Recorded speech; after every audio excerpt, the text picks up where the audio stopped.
parcourant du regard la Grand Place à 360 degrés, on découvre des éléments de la ville médiévale, de la ville moderne et de la ville industrielle. Jusque 1869, deux places séparaient se côtoyer, la place de l'église et la place de la mairie. L'aspect actuel du site s'est figé vers 1910 et l'immeuble le plus récent est l'hôtel de ville. Commençons notre observation par l'église Saint-Martin.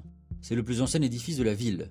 Il conserve des parties du XVe siècle et son clocher date du début du XVIe siècle. Agrandie en 1849 par Charles le Roi, l'église présente un style néo-gothique. À gauche, la rue du Contour Saint-Martin fait partie des premières rues de la ville.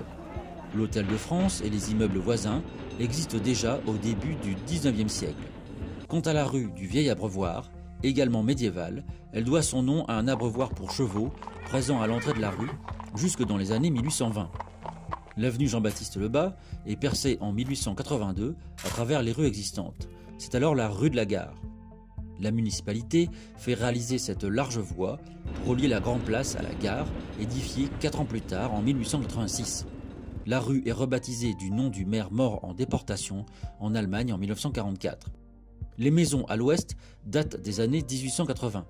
Quant aux immeubles 15 et 13, ils datent du début du 19e siècle, voire des années 1780. L'hôtel de ville est inauguré en même temps que l'exposition internationale du nord de la France en avril 1911.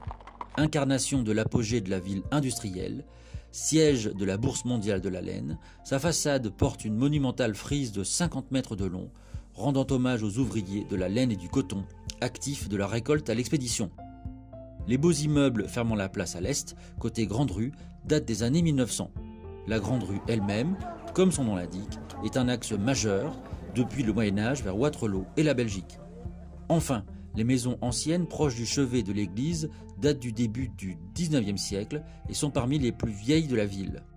Ce tour complet de la Grand Place est un saut dans l'histoire de Roubaix, un voyage dans le temps, sans se déplacer.